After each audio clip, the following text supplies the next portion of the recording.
প্রিয় শিক্ষার্থীবৃন্দ, বিশেষ করে একাদশ ও দ্বাদশ শ্রেণীর শিক্ষার্থীদের জন্য আজকের এই অনলাইন ক্লাসের আয়োজন। আজকে তোমাদের বাংলা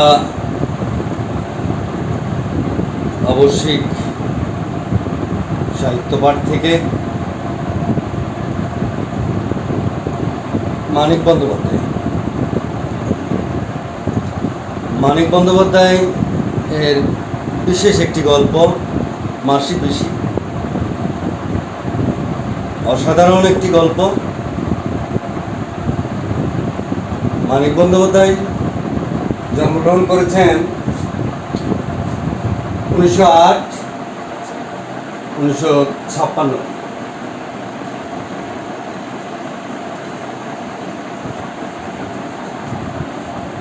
বাংলা সাহিত্যে ত্রিসত্তর কাল বলে একটি কথা আছে। ত্রিসত্তর কালের কথা সাহিত্যিকদের মধ্যে অন্যতম শিল্পী ব্যক্তিত্ব হচ্ছেন মানিক বন্দ্যোপাধ্যায়।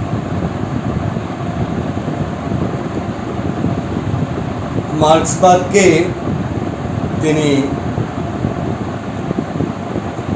অবলম্বন করে শোষিত নির্যাতিত মানুষের জন্য সাহিত্য রচনা করেছেন মানিক বন্দ্যোপাধ্যায়।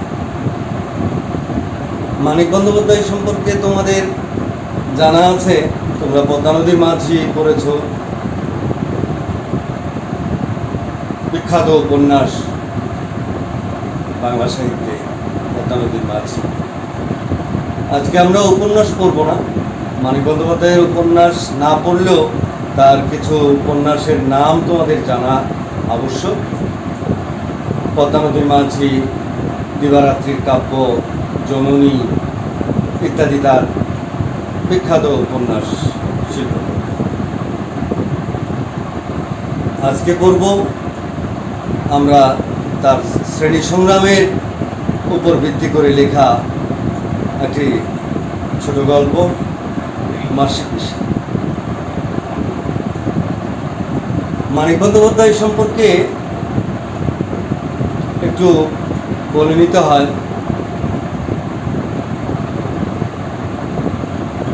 কলকাতায় প্রেসিডেন্সি কলেজে বিএসসি পড়ার সময় হঠাৎ করে বন্ধুদের সঙ্গে বাজি ধরে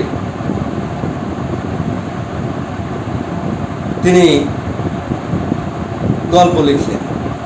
তখনকার সময় গল্প পত্রিকায় ছাপা খুব দুরূহ ব্যাপার, কিন্তু তিনি সেই ছাত্র, বিএসসির ছাত্র, বিজ্ঞানের ছাত্র হয়েও তিনি একটি গল্প লিখলেন এবং সেটি বাজি ধরলেন এবং সেটি যথারীতি পত্রিকায় ছাপা হলো। সেটি গল্পটির নাম হচ্ছে অতসীমা। গল্পটির নাম হচ্ছে অতসীমামি। তার 20 বছর বয়সের রচনা।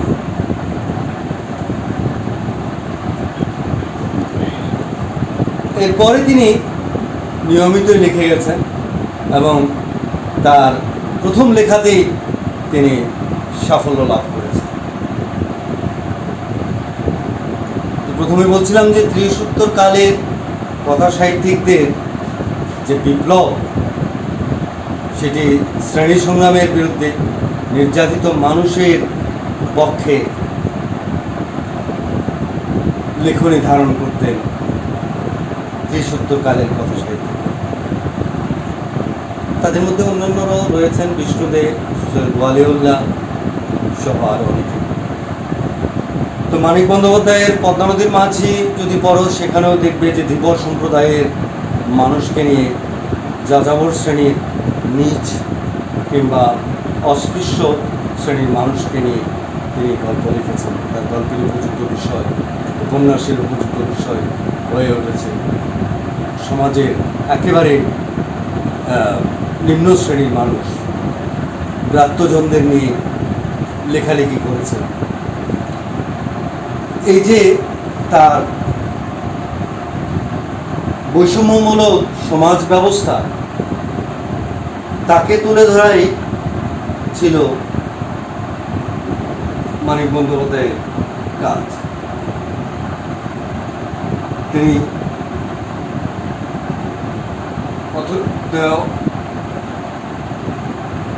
মাসি পিসি গল্পেও তার সেই শ্রেণী সংগ্রামের কথাই দেখা যায়। মাসি ও পিসি খুব পরিশ্রম করে লগি ঠেলে কখনো তরকারি বেচে সংসার চালান। কোনো রকমে সংসার চলে না। বিশেষ করে যে সময়ের কথা বলা হচ্ছে, সেই সময়টি হচ্ছে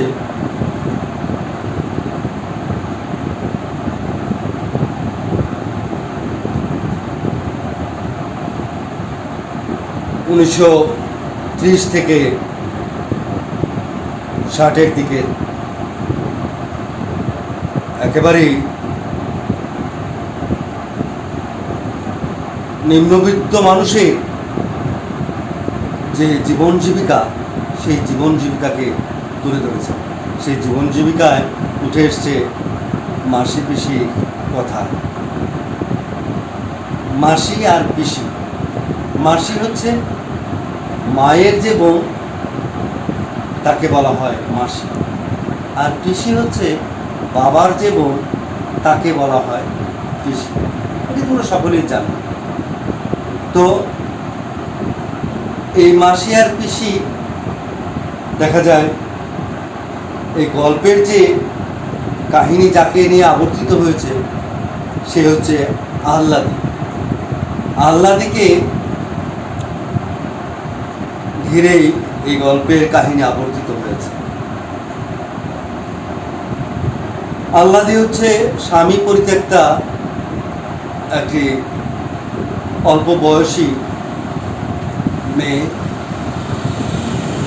স্বামী পরিত্যক্তা একটি মেয়ে মানুষের জীবন যে কত বেদনাদায়ক, সমাজের বৈরী পরিবেশ সেই রমণীটিকে কেমন যে শকুনির দৃষ্টিতে অবলোকন করে, সে বিষয়টি এই গল্পে পরতে পরতে লিপিবদ্ধ আছে কাহিনী আকারে। তো স্বামীর অত্যাচারে, নির্যাতনে নিপীড়িত হয়ে এক সময় আহ্লাদি আর স্বামীর ঘরে যায় না, এবং মাসি পিসি সিদ্ধান্ত নিল যে আহ্লাদির স্বামীর নাম হচ্ছে যজ্ঞ। যজ্ঞর ঘরে আর আহ্লাদিকে তারা পাঠাবেন না। কেন পাঠাবেন? স্বামীর ঘরে নেই কোনো সুখ, নেই কোনো আহ্লাদ, নেই কোনো আনন্দ উৎসব। স্বামী নামক বস্তুটি নেশার ঘরে যজ্ঞর চরিত্র এখানে উপন্যাসের গল্পে তুলে ধরা হয়েছে অত্যন্ত চমৎকারভাবে। সে তাড়ি গেলে নেশা করে বোধ হয়ে থাকে, আর সে পয়সার জন্য ঘরে গিয়ে অসহায় যে প্রাণীটি আছে, বিয়ে করা স্ত্রী আহ্লাদি, তাকে এমন নির্যাতন, এমন মারে যেটি অকল্পনীয় করা যায়। আমাদের বর্তমান কালেও কিন্তু স্বামী পরিত্যক্তা কিংবা স্বামী দ্বারা নির্যাতিত মেয়েদের অভাব নেই। ভারতবর্ষে নারী নির্যাতনের কাহিনী নানাভাবে আমরা দেখতে পাই আমাদের সমাজে। তো সেই কাহিনীরই শিল্পরূপ মাসি পিসি গল্প। দেখা যায় মাসি পিসি যখন কোনো রকমে নিজেরাই খেয়ে পরে বেঁচে থাকতে পারে না, তখনও এই আল্লাদিকে আপন সন্তানের মতো আগলে রাখে সমাজের সেন দৃষ্টি। সমাজের সেন দৃষ্টি স্বরূপটি কি? দেখা যায় যে কোনো ক্রমে যদি যোগ্য তাকে নিয়ে যেতে পারে, তাহলে তাকে এমন মারবে যে দেখা যায় সে বিছানা থেকে উঠতে পারবে না। তো সেখান থেকে যখন মাসি পিসি তাদেরকে নিয়ে এলো নিজের বাড়িতে, নিজেদের দায়িত্বে নিজেদের কাছে আগলে রাখে, তখন আবার দেখা যায় কাছারি ঘরে তার ডাক পড়ে, দারোগা বাবু অপেক্ষা করছেন,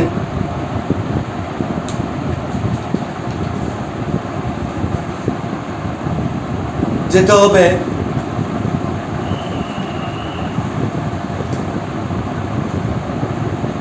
চৌকিদার এসে হাজির, আল্লাদিকে মনোরঞ্জনের জন্যে চেষ্টা চালায়, আল্লাদিকে ভোগ করার জন্যে। কি কুৎসিত, কি জটিল সমাজ! এই সমাজ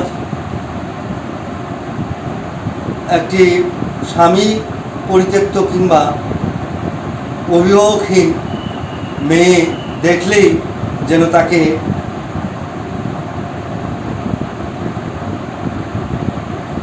গোগ্রাসে গিলে খাবে, এমন একটি ভাব। তাকে ভোগ দখলের জন্য চেষ্টা চালায়। কিন্তু মাসি পিসি সেই গোকুলের যে পেয়াদারা এসছে তাকে নিয়ে যাওয়ার জন্য, সেখানে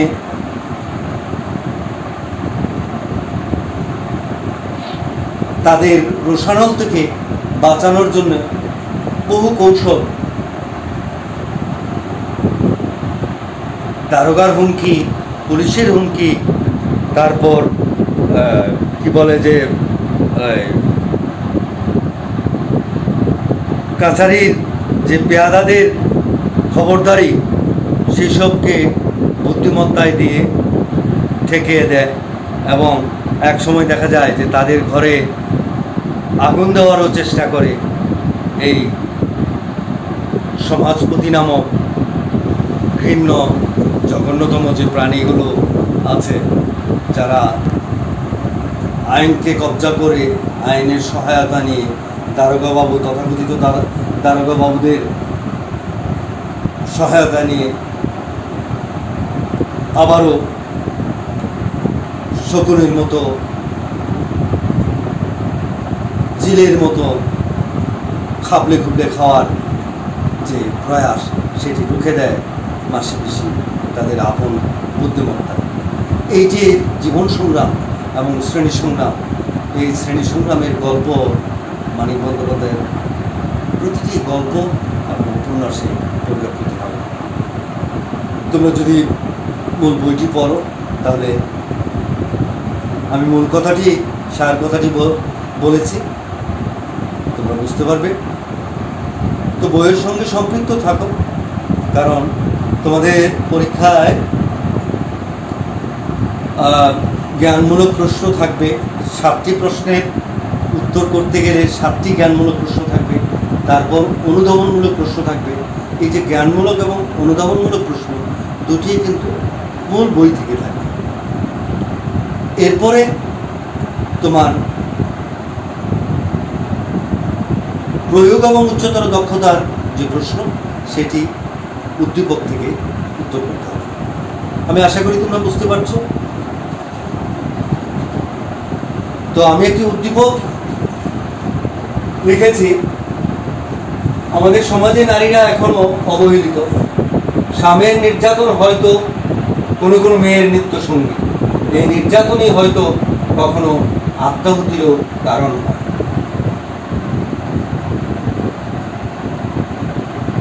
এটি আমরা জানি, এরকম চিত্র আমাদের সমাজে আছে। তো প্রশ্ন হয়েছে মানিক বন্দ্যোপাধ্যায়ের প্রথম গল্পের নাম কি? তোমরা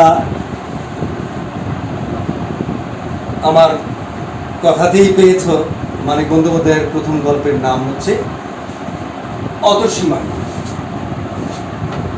লিখতে পারবে নিঃসন্দেহে।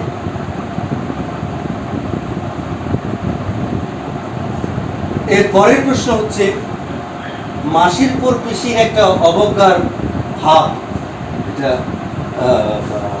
আমি দুঃখিত, যেটা ভার না ভাব, ফোটাটা চলে এসছে কিভাবে, অবজ্ঞার ভাব ছিল কেন? মাসির উপর পিসির একটা অবজ্ঞার ভাব ছিল কেন? আমি আমার প্রিয় শিক্ষার্থীদের জন্য বলছি যে তোমরা উত্তর করবে একেবারে বই থেকে, এবং যাকে বলে আনসার টু দ্য কোশ্চেন, উত্তর যা চেয়েছে তাই লিখবে। মানিক বন্দ্যোপাধ্যায়ের প্রথম গল্পের নাম কি? তোমার অত কিছু লেখার দরকার নাই। মানিক বন্দ্যোপাধ্যায়ের প্রথম গল্পের নাম হচ্ছে অতসীমা। অত কিছু না লিখলেও তুমি 1 নাম্বার পেয়ে যাবে, যেহেতু এইটির নম্বরই হচ্ছে এক জ্ঞানমূলক প্রশ্ন।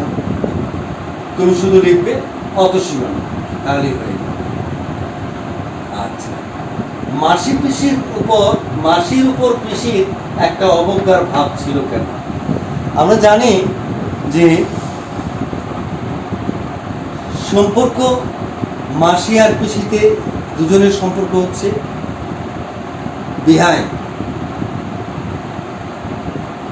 বেআইনের সাথে চমৎকার হাস্যরসিকতামূলক সম্পর্ক থাকার পরেও কিন্তু ভেতরে ভেতরে একটি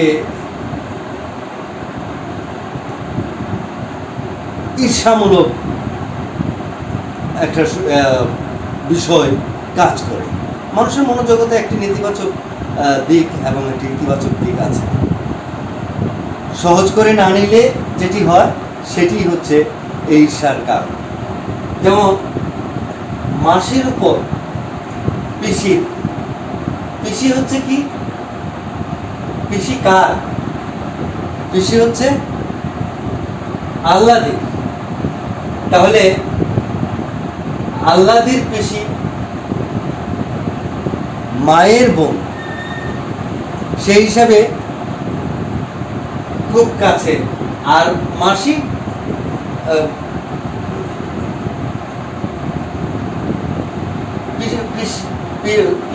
মাসি হচ্ছে কাছে, কারণ হচ্ছে মায়ের বোন হচ্ছে মাসি, আর পিসি হচ্ছে বাবার বোন। পিসি বিয়ে হলে কি হয়? পিসি বাপের বাড়ি থেকে স্বামীর বাড়ি চলে যায়, এখানে তার কোনো ইয়া থাকে না, সে কারণে সে অন্য বাড়ি। আর পিসি হচ্ছে মায়ের বোন, সেখানে মায়ের সাথে সম্পৃক্ত, একটু কাছের। তো এই কারণে দেখা যায় যে মাসির আর পিসির দুজনের মধ্যে একটা অন্তর্দ্বন্দ্ব, আর সেই অন্তর্দ্বন্দ্ব থেকেই কিন্তু অবজ্ঞার ভাব। আসলে দুজনেই আল্লাহকে সমান ভালোবাসে, কেউ কাউকে আল্লাহকে পর ভাবে না। পর ভাবলে তাদেরকে এবং আল্লাহকে সমাজের এই সেন দৃষ্টি থেকে রক্ষা করতে পারত। এর পরের প্রশ্ন, উদ্দীপকে মাসি পিসি গল্পের কোন দিক প্রতিফলিত করেছে? উদ্দীপকটি পড়ো। উদ্দীপকে বিষয়টি হচ্ছে স্বামী নির্যাতনের কথা। তাহলে তোমরা সুন্দরভাবে লিখবে যে উদ্দীপকে আমাদের সমাজে নারীরা কিভাবে যে অবহেলিত সেই দিকটি তুলে ধরা হয়েছে, এবং এই কারণে অনেক মেয়ে আত্মহত্যা কিংবা আত্মবিসর্জনের চেষ্টাও করে। আল্লাদির বেলায়ও এই বিষয়টি ঘটেছিল, তো উদ্দীপকে এই বিষয়টি প্রচলিত হয়েছে, লিখবে, সুন্দর করে সাজিয়ে লিখবে। পরের প্রশ্ন হচ্ছে, উদ্দীপকে মাসি পিসি গল্পটির পূর্ণ প্রতিফলন ঘটেনি, এটি কেন? উদ্দীপকে মূলত একটি সার্বিক চিত্র, সমাজের একটি সার্বিক নারী নির্যাতনের চিত্রের কথা বলা হয়েছে, কিন্তু মাসি পিসি গল্পটি মোটামুটিভাবে কীভাবে আহ্লাদি নির্যাতিত হয়েছে, নিষ্পেষিত হয়েছে, মাসির জীবনে, পিসির জীবনে তারাও কীভাবে নিষ্পেষিত হয়েছে, নির্যাতিত হয়েছে, নইলে তারা মেয়ে মানুষ, তাদেরকে কেন রোজগার করতে হবে, তাদেরকে কেন বাজারে যেতে হবে, তাদেরকে কেন সবজি বিক্রি করতে হবে, সেটি প্রশ্ন আসে। তো এই যে সমাজ বাস্তবতার নিরিখে মাসি ও পিসিও দুজনেই স্বামী পরিত্যক্ত এবং দুজনকেই পেটের দায়ে, সংসার পরিচালনার দায়ে ব্যবসা বাণিজ্য করতে হয়। উপরন্তু যখন আহ্লাদি এসে জুটেছে, তখন আহ্লাদিকেও আপন কন্যার স্নেহে, আপন কন্যা স্নেহে তাকে তারা দুজনেই মানুষ করেছে, তার খাওয়া পড়াতে কোনো কষ্ট যাতে না হয়। ইভেন কি সমাজের আরও যে কাছারি বাড়ির যে তোমার দারোগাবাবু কিংবা আর যেদিক থেকে পারে তাকে যে অত্যাচার যে করতে চেষ্টা করেনি তা নয়, কিন্তু আহ্লাদিকে কিন্তু সকল রকমের অত্যাচার থেকে, উপদ্রব থেকে তারা রক্ষা করেছে, তাদেরকে খাইয়ে পরে বাঁচিয়ে রেখেছে। এই গল্পটি হচ্ছে মাসি পিসি গল্পের ক্ষেত্রে আমি মনে করি একটি অসাধারণ, অন্যসাধারণ গল্প, সাধারণ মানুষের জীবন জীবিকাকে তুলে ধরার যে অসাধারণ লেখনী মানিক বন্দ্যোপাধ্যায় ধারণ করেছেন এবং সমাজচিত্রকে প্রস্ফুটিত করে তুলেছেন, সেটি চমৎকার। আমি আশা করি তোমরা গল্পটি বুঝতে পেরেছ। এতে গল্পটি খুবই সহজ, সমাজ বাস্তবতাকে বোঝার জন্য এই গল্পটি যথেষ্ট সহায়ক এবং সমাজকে ইঙ্গিত দিয়ে, সমাজকে অঙ্গুলি নির্দেশ করে মানিক বন্দ্যোপাধ্যায় এই সমাজের বিরুদ্ধে আচরণ করেছেন এবং তিনি অত্যন্ত সফল হয়েছেন। তো ধন্যবাদ, তোমরা ভালো থাকো। আমি এর আগেও তোমাদের জন্য গল্প থেকে, কবিতা থেকে ক্লাস নিয়েছি, আশা করছি বুঝতে পারছো এবং তোমাদের বুঝতে কোনো অসুবিধা হচ্ছে না। আমি তোমাদেরকে অনলাইন ক্লাসে সবসময় স্বাগতম জানাই। অনলাইন ক্লাস তোমরা পড়বে, করে দেখবে। হ্যাঁ, কিছুটা কমতি, কোথাও ঘাটতি থেকে যেতেই পারে, এটি অনস্বীকার্য। যেহেতু তোমরা সামনে নেই, তোমাদের কোনো প্রশ্ন করতে পারছি না, সে কারণে আমার আলোচনায় কিছু সীমাবদ্ধতাও থাকতে পারে। তারপরেও আমি মনে করি এই আলোচনা থেকে তোমরা মাসি পিসি গল্পটি বুঝতে পারবে। সে প্রত্যাশায় আজকের অনলাইন ক্লাস সমাপ্ত।